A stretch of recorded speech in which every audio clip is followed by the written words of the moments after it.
If you've ever thought to yourself, I'd rather just read about this than actually do it, you're not alone. The Enneagram 5 newsletter exists to help you move from knowing to experiencing. Every Saturday, you'll get insights designed to help fives grow without overwhelm. Sign up for free today at enneagram5.com/newsletter or visit the link in the description. Now on to the show.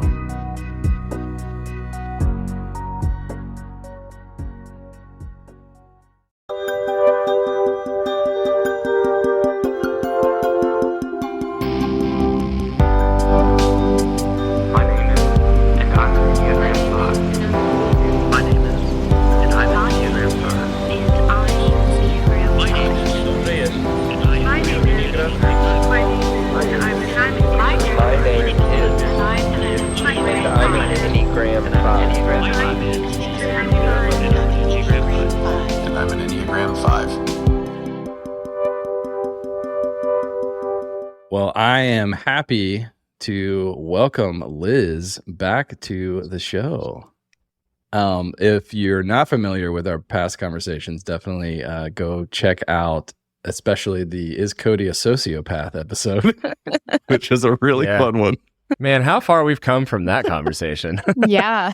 So we wanted to unpack therapy. This is something we've been talking about in the community a lot over the last few years. Cody and I have each sort of had our own journeys in and out of therapy, and there's been debate about it, especially with fives, of why would I go to therapy? What is it like? All of that. So who better to talk to about this than an actual therapist? And so Liz, welcome. And let's start with, why should we go to therapy? That is a great question. I feel like I'm on the hot seat convincing all of these fives who are committed to the bit that they don't need therapy. That give us your sales pitch, right? Yeah, my elevator pitch. I'll kind of start with my background, if that's okay, and my schooling, so that you can understand the lens I'm coming from. So if you haven't heard from me before, my name is Liz. I use she, her pronouns. I have a bachelor's degree in biochemistry and a master's degree in clinical social work, and I'm currently a psychotherapist that works in private practice in Seattle, Washington. So I recently actually passed my last board exam, so now I'm fully certified, which is exciting. And why you should do therapy is a huge question. And it's interesting because when I do an intake with people, or an intake with folks when they first come in for therapy, I always ask them what brings you here? And usually they have an event, they have something bad or traumatic or, big that happens where they're I don't know, my pet died and now I'm so sad about it. Make me not sad, right? Make me able to cope with whatever's happening better, fix this thing that I have. And I think that's a valid reason. You're struggling with something, you have something really specific in mind, you want to talk about those things. And that's almost never where it ends.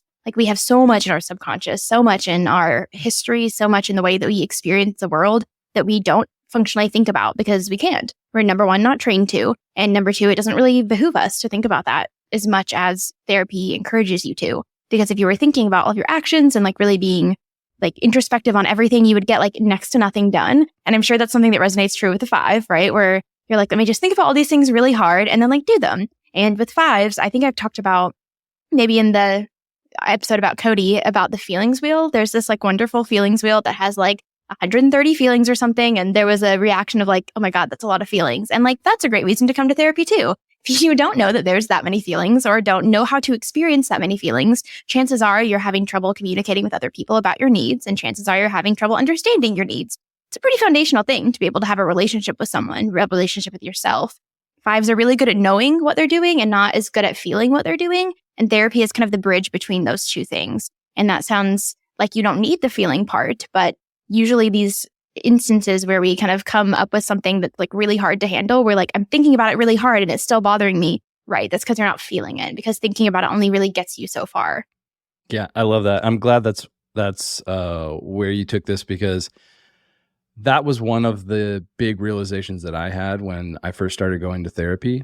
And one of the big aha moments for me was that I was not letting myself feel things in the moment. I would just analyze things and think about things. And I didn't feel safe to feel things in the moment for whatever reason. And then one of the things that my therapist taught me was that feelings now are never the same as feelings later. Mm-hmm. And so even if I do come back and try to reflect on things and then let myself feel them in isolation, it's not the same thing at all. And I'm not having that true experience. which means I'm always kind of disconnected from life. And so that is a great benefit for fives. So let's dig a little bit more into this. Like, what would you say, aside from starting to bridge that gap between thinking and feeling, what are some other main ways that fives can benefit from therapy?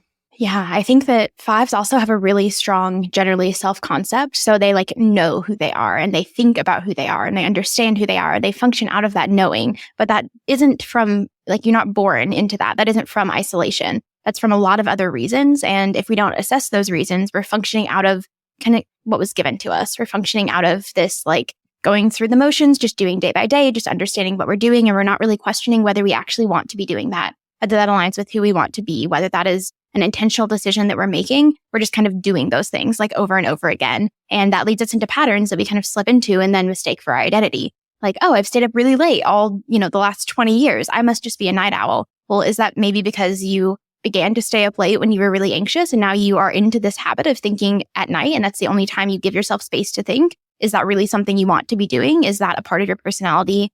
Or is that something that you could change? And when we don't introspect about these parts of ourselves that we take for granted, we don't give ourselves the opportunity to grow or have autonomy to make choice in what we're doing. And fives really value knowing all of the information, and you're really depriving yourself of knowing a huge part of yourself if you don't explore this emotional side, because emotions are guidelights to where you are in the world, to what you want, to who you want to be. And if you're just functioning out of who you think you should be or out of who you've always been, you're taking away a component of autonomy in your life and a component of growth. And it's easy to believe that we're who we've always been and that that's comfortable and that's good. And that often works, but that's not always the case. And I think therapy in general can give you a greater sense of choice in who you want to become. And that can make all the difference when you face a challenge and you're dealing with it in a way that you may not want to be dealing with it, or in a way that you feel isn't the healthiest way you could be dealing with it.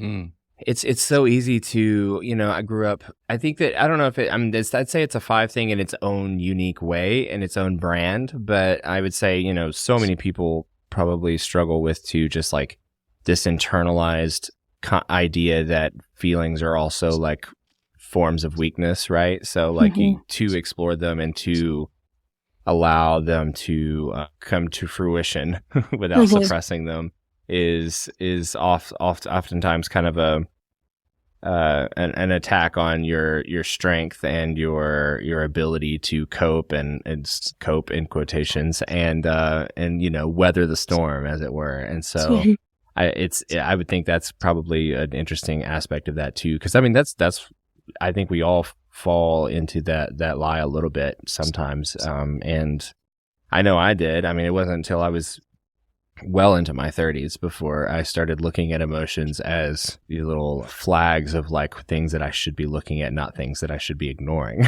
And so it's so funny that I would think for so long in my life, look at feelings, the things that when I would feel things that I didn't like or made me uncomfortable, I would just run from them rather than actually look at them and try to deal with them. And that didn't go well for me. So fives typically think that things that you can't understand are threats, or things that you don't understand are things to be avoided, because those are things that are fearful and they can then control you. So you tend to like avoid things that you don't understand or don't yet understand. If you don't yet understand emotions, you often have this belief that if you avoid them, you then don't have to deal with them. But avoiding them is dealing with them. That's just dealing with them later in another way that you don't want to.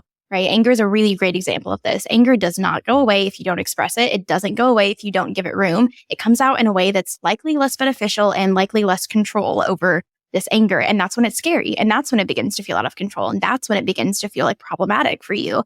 And if you don't understand emotions, if you don't understand what's happening, then instead of running from them, try to understand them. Like go to therapy and admit that you don't know. We're all humans in a space. Having communication with other people, going to things, doing things is an admission that we don't know, that we're learning from someone else.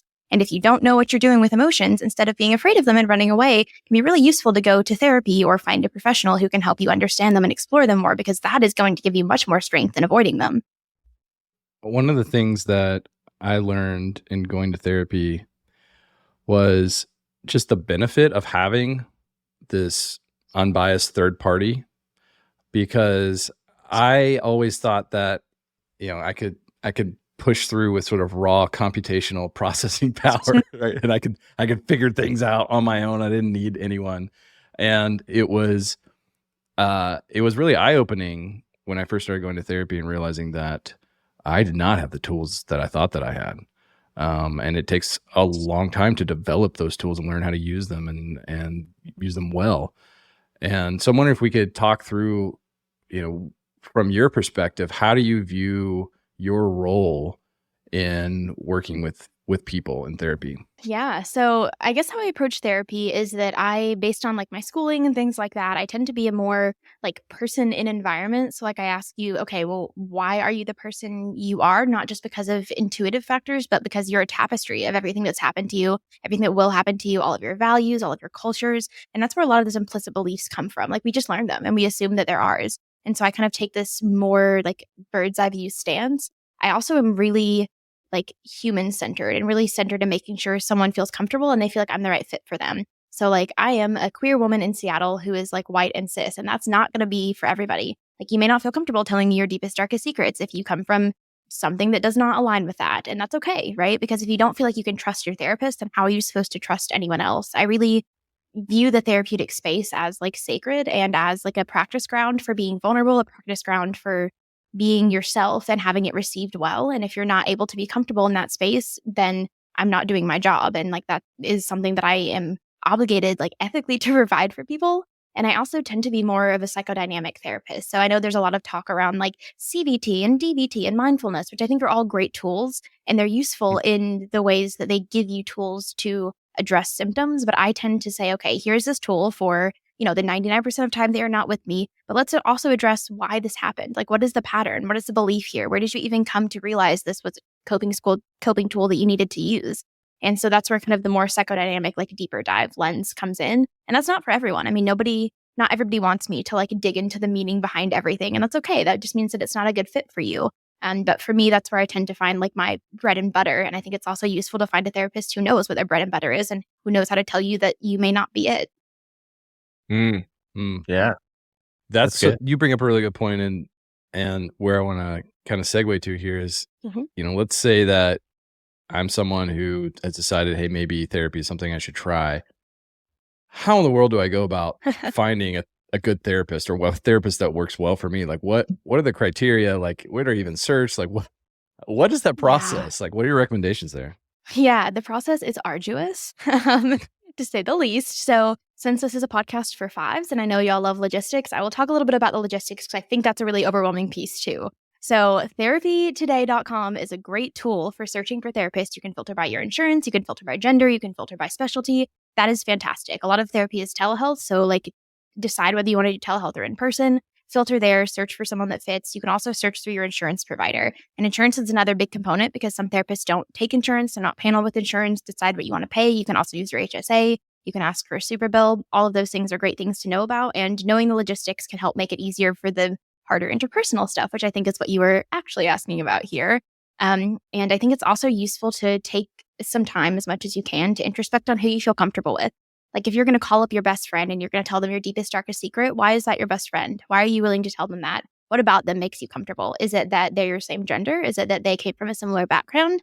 Is it that you know that they're going to be affirming? Is it, what is it about them? And then look for that in a therapist. So, I wouldn't expect someone who comes from like a very religious background and is maybe struggling with like something in their marriage to come to me because like, I'm not really someone who's going to be able to do religious counseling in that way because my kind of job and my niche is religious trauma. So obviously that's not going to be the lens that I'm going to use. That's not going to fit. You're not going to feel comfortable. So don't search for me.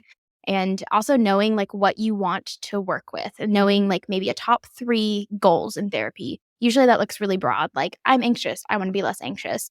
I have these compulsive thoughts about self-harm. I want to not have these anymore. I feel really nervous when I'm trying to go to sleep. That's a problem for me. And kind of being able to say, these are my 3 things, help me figure out how to not do those, because that'll give the therapist a better idea of like kind of where you're coming from. And then the last component of this, or I guess the last component I kind of assess for is whether you want someone that's more directive or less directive. And this can mean whether you want someone to like listen and reflect and like let you process verbally, or whether you want someone to be like, that's interesting. Tell me more about this part. We're going to hone in on this now. Here's the direction we're going to go here. Because if you're someone who likes to, verbally process and doesn't want to be interrupted. It can feel weird to have someone, moving the conversation around. But if you feel a little bit more comfortable with someone else guiding it, you're going to want to look for a more directive therapist. And that's one of the biggest mismatches I hear is someone says, my therapist just listened to me. My therapist told me what to do. And so knowing what that looks like and knowing how to communicate that and having the language to communicate that can set you up for success. Yeah, that's really important. How do you communicate that? Like, is there a checkbox on the website for, like, how do you go about finding that, do you think? Yeah. So usually therapists, and I can't speak for, everyone in Tennessee since I work with primarily people on the West Coast, but most of the time they'll do like an intake session or like a 15-minute consultation. And so you'll want to ask these questions in the consultation. Usually I start a consultation with like, hey, you found me. Why did you pick me? What about this stands out? Do you have any questions? Or do you want me to go through my spiel? And this would be a great time to ask all those questions. Or if you're emailing like a practice, like my practice is an all queer practice. All of us are queer. We work primarily with LGBTQ people. We get a lot of people who just email and are like, hi, this practice fits. I don't know who in the practice would be a good fit. And they'll just email our admin. And so they'll say in that email, I want someone that's more directive. I want someone that has this type of style. I want someone who has this gender identity, and kind of laying all that out at the onset is really useful. And you can also kind of assess in the intake session, like as much as you are choosing a therapist, they're also choosing you. And if either of you don't feel like it's a good fit, that's fine. It's going to do you more harm than good if you try to push through it because you think you won't find somebody else. There are a lot of people, there are a lot of therapists, like find someone that is a good fit and like be willing to say no if it doesn't feel good. Yeah, for sure. It's funny on that note, kind of hearkening back to our first conversation in last season. Mm-hmm.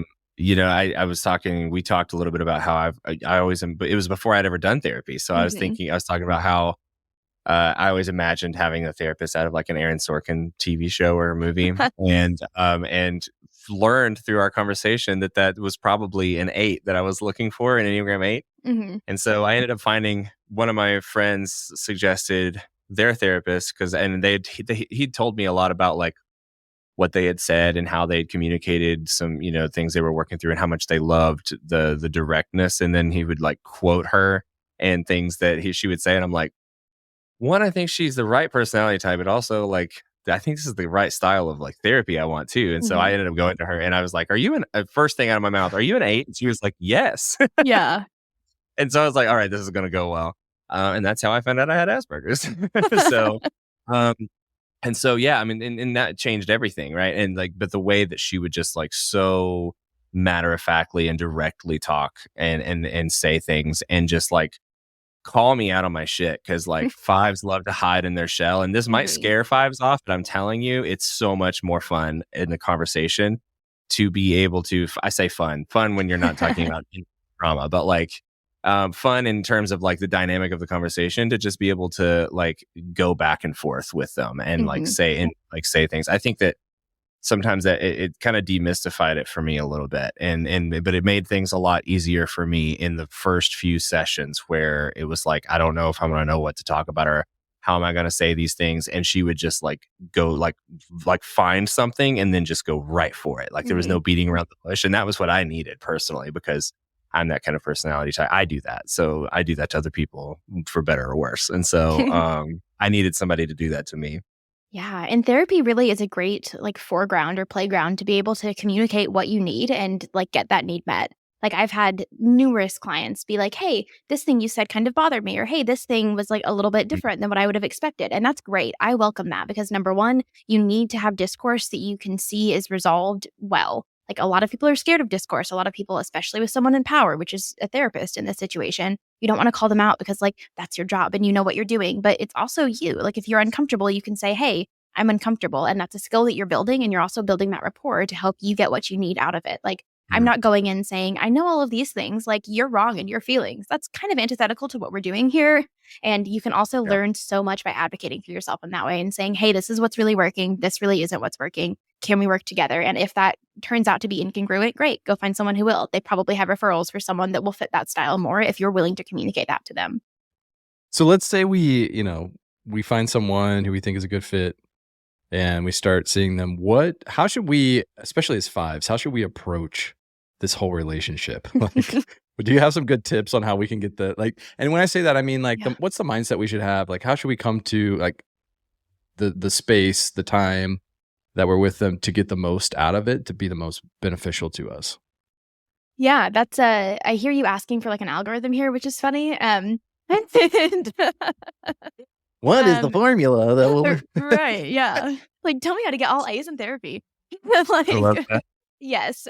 So it's funny you say should, because like that's an interesting word in therapy. We Mm. say you're shooting all over yourself. Like, there's not a good way or a bad way to do therapy. Like, do it the way you do it, but there are ways that you're going to get different results if you act differently. So if you're going into like, let's say you want to go in to gain more emotional understanding and better ways to process your emotions. That's kind of been the theme of this conversation. And so you have to go in accepting that you don't know how to do that and go in accepting that like this is something you're learning, right? I had a teacher in my undergrad that's in biochem, which was like really fucking hard. And I like didn't like failing. And he told me, well, you're in this class. Being in this class is an admission that you don't know what you're doing in this subject. So you might as well just lean into that and learn from it rather than pretending like you know what you're doing, because you're not going to get anything out of it that way. And I think therapy is largely the same, that you have to go in understanding that like you don't know what you're doing in this context, and that's okay.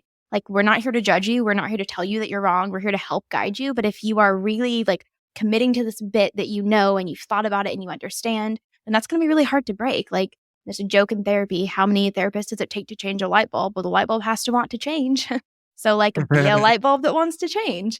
And I think another thing to really be mindful of, and I think I've talked about this in previous episodes, is intellectualization. I love that word with fives. That is thinking really hard about it and not feeling it and saying, like, anger. Anger is a really interesting emotion. Anger feels hot in someone's chest. Anger is something that like boils up, and like these are not emotions about me. These are not words about me. This is like telling you my Wikipedia page about anger. And I think often fives come in and like you'll ask them a question about what their experience is, what their like emotional understanding is, and they'll just tell you everything they know about it, which is an experience, but that's also not what we're asking. And so be mindful when someone pushes back and says, that's not a feeling, like you're just describing it, that like they're probably right and that's okay. And like acknowledging that will help you work through it, and like not holding so steadfast to the idea that you have to like understand everything and like explain everything. And I also see fives really committing to being understood, like wanting to like prove that they know, prove that they understand, prove that they have this information. And like, I believe you. Like, I believe what you say until you give me reasonable doubt not to. Like, I am on your team here. You don't have to defend yourself against me, and allowing yourself to let down your guard in that way. Like, trust that I want to help you. Trust that I believe what you're saying. Trust that you don't have to give me all of the information about something that you have for me to trust you. And like, just let this kind of process go and build that rapport in a way that isn't like, you know, XYZ step improving and like doing all of the checkmark boxes. Yeah. Big call out on fives there. Yeah. True though. It's true. Yeah, for sure. I found that after a few sessions, I kind of just looked forward to talking about things. Mm-hmm. Like I didn't really, with no real intention in mind. Like she had all of the agenda, not me. Mm-hmm. And I was okay with that. Like I kind of just let that go. And that helped a lot for me personally. And in that whole process. Because then she could kind of, I just decided, you know what? I'm going to be an open book for the most part, as much as I possibly can anyway. Mm-hmm. And, you know, she can just kind of explore what she can, poke around wherever she wants and open any of books on the shelf and like just see what's there. And that's fine. And then we'll talk about it afterwards. When I say it out loud like that, though, it kind of makes my skin crawl a little bit. But that is kind of what I did. And maybe she did that to me. Maybe she disarmed me. But yeah, it's helpful in that regard to not go into it thinking I know better than they do, or that I'm trying to control the situation. That's the big thing, is it's like so much of my time is spent subconsciously trying to control the narrative, control everything. And I think it's held me back in pretty much every area of my life. And so I think that I'm trying to learn in every area, thanks to the few sessions I was able to do in therapy. And I do plan to go back, that, you know, it's better to not try to necessarily control your own narrative and story all the time. And because you forget to kind of be yourself. So I don't know. I think getting off into the weeds a little bit, but it plays a lot. It plays a big role in the I don't know. I don't want to say success of therapy. It's not really the right phrasing, but you know what I'm saying. Utility of therapy, sure. The effectiveness, maybe. Yeah. Mm-hmm. Yeah, I think that's also a really good point, that I'm not here to help you manicure your mask. I'm here to help you understand yourself. So you have to take that mask off. Like, you can curate everything you want to curate for me as a presentation, but if we're not actually talking about like what your experience is underneath that. We're not doing what you came here to do. Like, you already know who you're presenting as. That's not what we're trying to fix. We're trying to like get at the root of like who you are and why you don't like that person, rather than like curating this mask of someone you think I'm going to approve of. Yeah. And also too, like if I do that all the time, then I'm just paying you to try to figure out a way to get underneath the mask. Like, Yeah. you know there's a mask. You can see it. We're not that clever. We're not as good at hiding things as we think we are. And then I'm just paying you to do nothing. I'm just paying you to like wait for me to be ready, and that's just silly. That's not.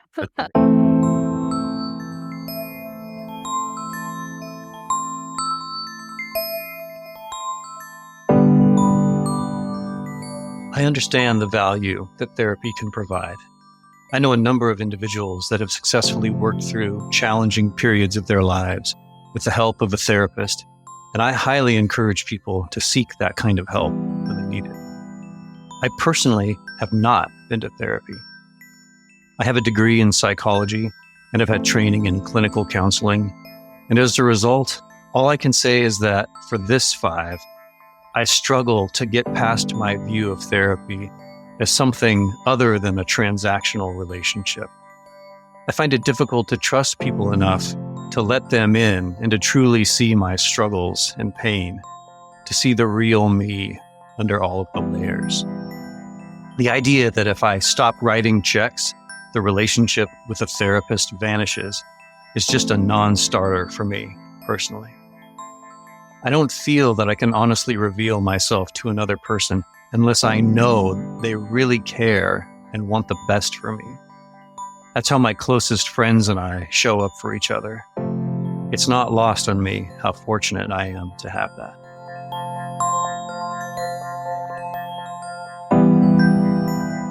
I have gone to therapy. I went a couple of years ago.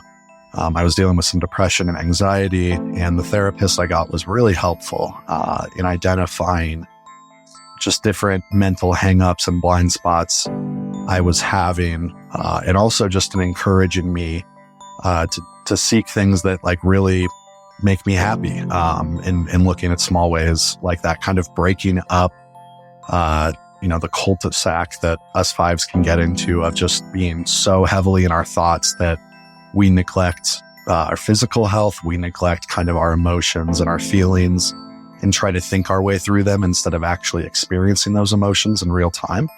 And I think that was really, really helpful for me. And even though I only went to therapy for a few months, I felt like where I was at the end of that few months has set me up really, really well. Some patterns that I still carry out that I think are positive.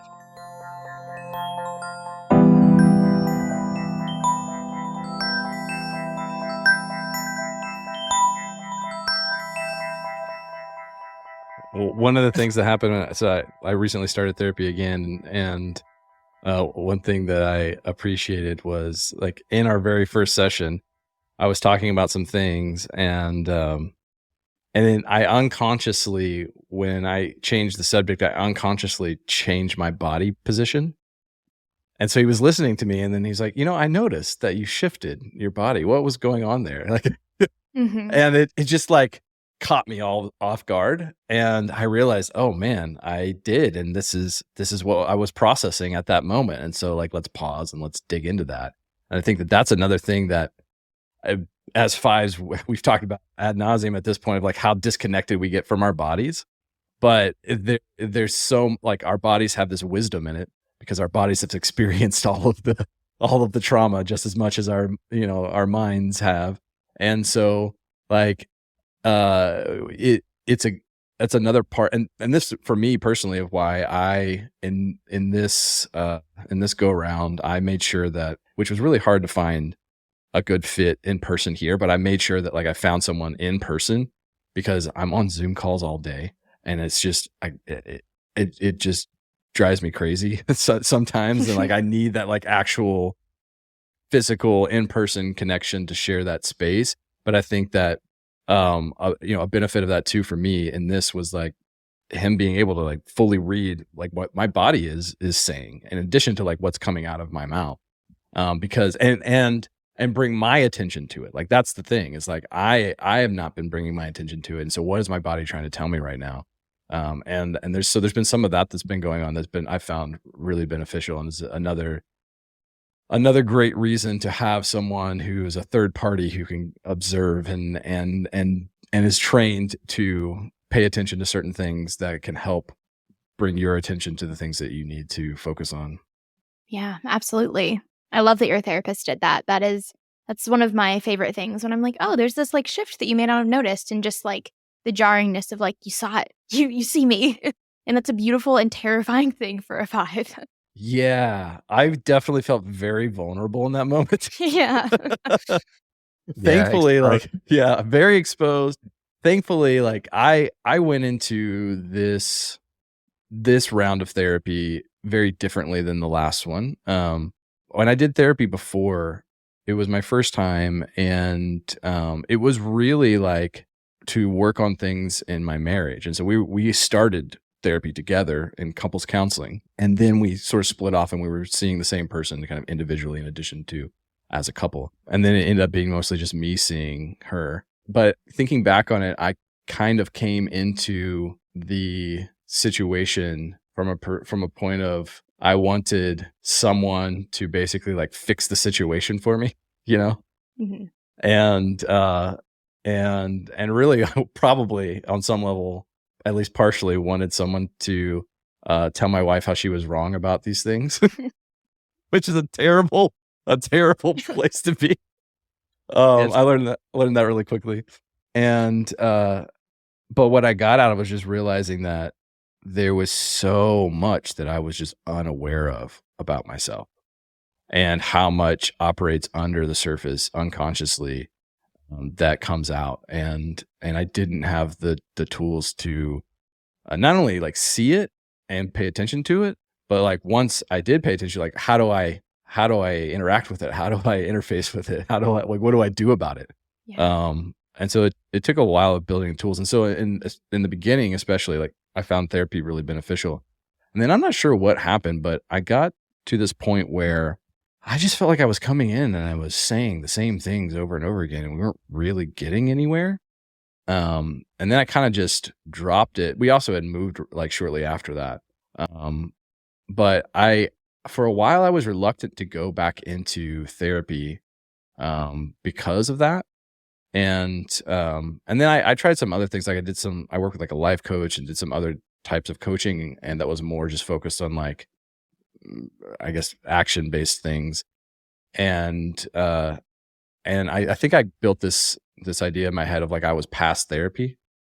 Like I'd grown past therapy. Yeah, you won. You're done. I did. I definitely came across me that way when we talked about it in the past. Yeah. I've evolved to this higher level where I don't need therapy anymore. Yeah. Yeah, And that's then, interesting. Yeah. And then this summer, we've already talked about it in another episode. I just had this, I called it my Christmas Carol night, where I saw my past, present, and potential future in a whole new light, and realized how much stuff I was still missing. Even though I was so evolved. Right. And it really woke me up to just like, I know nothing. And I need someone to kind of be my navigator in this abyss, you know? And so that's how I view it now. So I came to this therapy round just very, I don't know, arms wide open, to quote a Creed song. That's relevant again. Doing it for. I did not know that. I did not know that. Oh man. I think I don't know how I feel about that. I think you also bring up a really good point here on like what to do if you feel like you're like stuck with your therapist. Like if you feel like you're kind of having the same conversations over again, if you're like getting into a routine, if you're like not really making progress, like I call it like spinning the tires in the mud, right? And that's okay. Like oftentimes therapists can only do so much. Like every one person can only give you so many things. So maybe that means that you have outgrown that therapist. Like that's okay, right? We're also only human, and we only have certain specialties, and sometimes you outgrow us. Like that's kind of the somber thing of therapy and parenting is that if you do a good job, they're going to leave. And that's what should happen, right? Like if you That hit me learn- hard. yeah. Yeah. As a dad, that hits me really hard. Yeah. And so if you do, if you do and learn and grow in therapy, like that's useful. And then recognizing when it's no longer useful is also really important, and saying like, okay, this person, I've learned what I can learn from them. I've done what I can do for them, and now I'm ready to move on. And we talk about that in therapy consults, a little behind the scenes, behind the curtain here. We talk about like how to communicate that like you can't give this person anything more. Like one thing that comes up for me is like sometimes people want to have children. I don't want to ever have children. I don't really work with parents because that's a very specific thing that I feel like is really useful if you have like lived experience in, and I just feel out of my element doing that. And so if someone is like getting pregnant and having a kid and that's their trajectory, I usually will say, I've done what I can do. That's not my specialty. Like, I wish you all the best. Like, let me help you find someone who's a better fit. And if you're feeling like you're spinning your wheels and you're noticing that like you're just not getting anywhere, that doesn't necessarily mean that you won therapy. Although if you want to believe that, you probably can. I didn't win therapy. I evolved past there. Mm-hmm. Yeah, that's a very Sapiens-esque view of this. Like, I am better. I am best. I have won.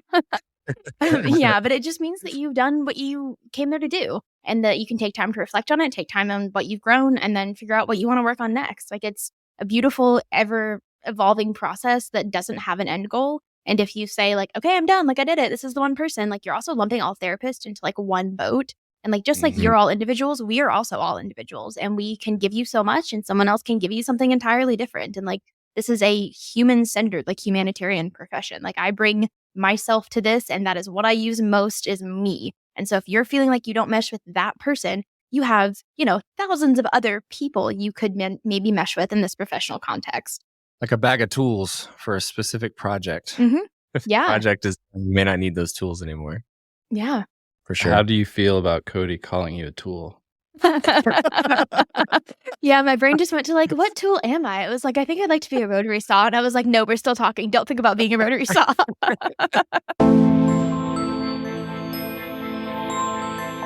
Yes, I have gone to the therapy once. I actually got another session coming up next week.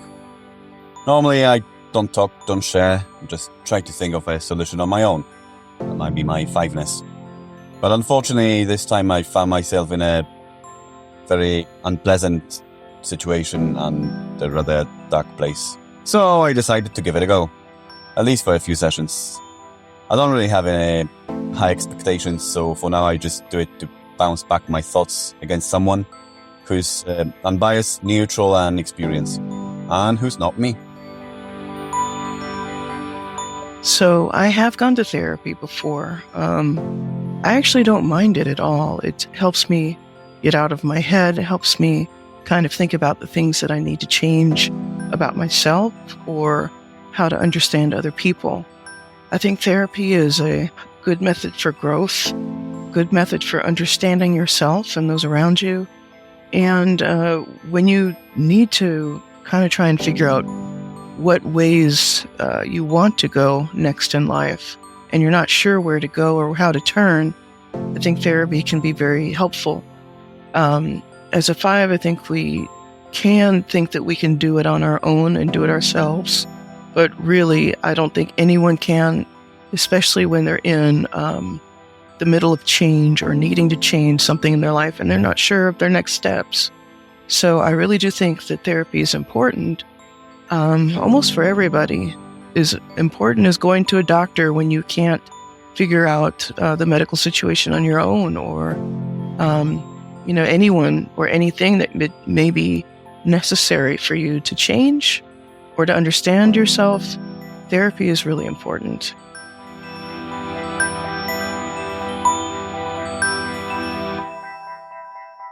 I'm curious, Liz, if you use the Enneagram at all and how you might use that. Yes, I love the Enneagram. I have taken a training on how to use the Enneagram in session because I love it so much. I also use like a lot of different things. I think like astrology is useful, Enneagram is useful, like anything that gives you a window into like who you are is useful. It's spicy psychology. You're going to see what you want to see, and what you see is more important than what I'm telling you, right? So if I say, hey, like you're exhibiting a lot of experiences of maybe a 5 here, I think like this could be useful for us to dig into, and you come back next week and you're like, I learned everything about the 5. Here's everything I know about it to tell you. Like, here's all of the information. I'm going to be like, wow, that feels like you found a sense of comfort in it. Maybe you were looking for answers about yourself. Maybe you were looking for me to help you describe who you are. And it sounds like you found a sense of community. That's really useful. The Enneagram is tangentially useful in that case because it's an avenue for us to explore more about yourself. I also think it's a really great avenue to destigmatize certain types of behaviors. So like I am an 8-wing-7. I'm a cis woman. That is like it's like a rare type for a woman, especially I grew up in the South, and that was like too loud, too much, too assertive, too abrasive, all of those things. And when I found the Enneagram, I was like, oh, there are other people like me. There aren't a lot, but there are. And like, I'm not wrong. I'm just this type of person. And I find that that's really useful because a lot of work in therapy is centered around shame and guilt and, you know, all of these really insidious emotions that just kind of eat at you from the inside. And if you give someone a tool to look at themselves and look at themselves in a broader context and say, look, other people do these coping skills too. You're not bad because of it. Other people have these similar patterns. Here's what's helped them grow. Maybe try these things too. That gives them like more autonomy and also gives them a sense of being something greater than just like whatever the problem is they're seeing in front of them. Yeah, definitely. Can I say real quick, did you say spicy psychology? Because that's what I heard and my brain just latched onto that phrase and I haven't been able to pass that. Can you define spicy psychology? Yes. Yeah, I actually haven't had to define it before. That's funny. I think it's a Seattle colloquialism I picked up. I think I defined spicy psychology as like, some people are going to come at me for this, but like religion, like astrology, like the Enneagram. Like it is a window into your subconscious and you're going to read into it what you want to. And like, we don't quite understand why we really like the praise and worship the way that we do, or why we really feel God in certain moments, or why we really, you know, align with the full moon in a certain way. It's likely because of something we don't really realize, like neurons are firing in a specific way and like a pattern or whatever. And so in that way, it's like kind of spicy because it's a little mystical and it's a little like different. And, you know, it's so blank that you can read on whatever you want to on it. And that's going to tell you more information than like actually it's like objective utility. Okay, cool. Glad I just needed to get that definition out. We can move on now. Yeah, totally.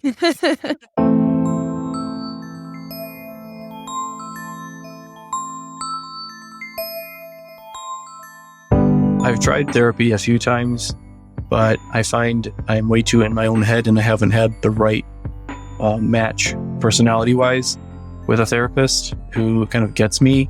I can quickly figure out whether somebody gets me or not, and I haven't yet found that person. Part of it, though, too, is I have all these defense mechanisms I recognize, which a therapist, like unintentionally, might trigger, and it's hit or miss as to whether they kind of recognize that as a defense mechanism of mine, and then it's also hit or miss whether I'm like willing to accept it or not. So my kind of avoidant piece to my personality would be like I run away at the first sign of like, oh, you touched a nerve and it really smarted, so I'm bailing, right? So I do own that part of it for me, that it's not just them or anything. I'm learning by wading into it that I do have issues that I need to address through therapy, but I just haven't found the right person who kind of gets me as a unique, like a 5. I feel like somebody who like understands the Enneagram should, they should have like a service that makes it so that Enneagram 5s can find therapists who like get 5s and can work with them. Therapy was always for everybody else, but not for me. I would tell everyone I knew that they should give it a go, try it, how much benefit they could get from it. But for me, it was just terrifying. Unfortunately, life happened and I found myself in a situation that I had to go to therapy or deal with something I didn't want to deal with. So I went to therapy. So far, it's been very challenging, but I think I'm getting some benefit from it as well. So Liz, I shared a little bit about some of my aversion to getting into therapy and then getting back into therapy. Mm-hmm. I'm wondering if there are any other ones you'd like to call out around like people's anxieties or fears that cause them to be hesitant to try therapy. Yeah, absolutely. I just give a little disclaimer. I'm going to talk a second about self-harm, so tune off if you need to for a second. But I think that one really important component of this is confidentiality. And that can be really scary if you're telling your secrets to a stranger. Like, what are we going to do with that? What can you tell us? And as long as you are like over the age of 18, the age for consent for therapy is different in different states. Like in Washington here, it's 13. I can't tell anybody anything you say. If a doctor calls me, if your mom calls me, if your job calls me, can't tell them anything. Can't even tell them we work together. So nobody's going to know. Nobody's going to find out. The only times when we break confidentiality, and this is the part about self-harm, is if someone is really intending on like harming themselves, suiciding, or harming someone else, or if a child or an elderly person is being hurt. And I feel like that's a really common myth that like if you tell me that you're thinking about hurting yourself or thinking about killing yourself, I will call the police. That's not the case. You have to have a plan and the means and really intent, and I have to have a reason to believe that you're going to do it. So if you are having suicidal ideation or even passive suicidal ideation, that is safe to tell your therapist, and like you can get help. Like you can trust us with that. We're not going to call the police. Like that is not what we do. And I know that that's a huge fear for people because it's really vulnerable and you don't want like your whole family and everybody and your job and all of these people to know, but that's really not the case. Like I think there's a lot of stigma around being able to actually voice those concerns and voice those intrusive thoughts. And that shame and that fear can keep us from doing that. And so I just wanted to speak to the fact that that's not usually the case. Like there has to be some really huge concern to keep you safe. And if there's not, and if it's passive, this is a great time to get help. Like that is the time to reach out. Thank you for saying that. That's really important. Yeah. Mhm.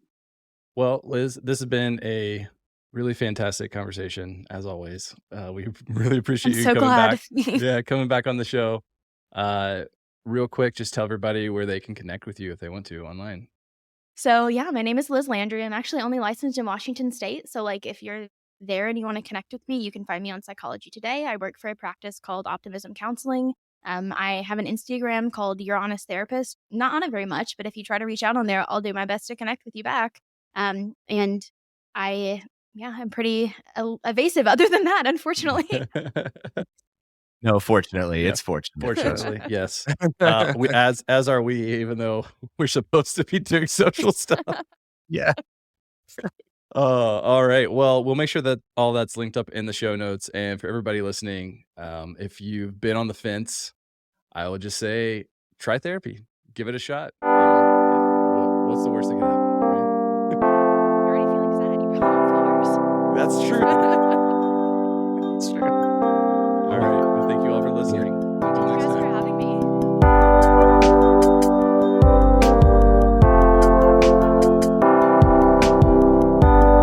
Hey, it's Josiah, and I wanted to say thank you for listening to this episode.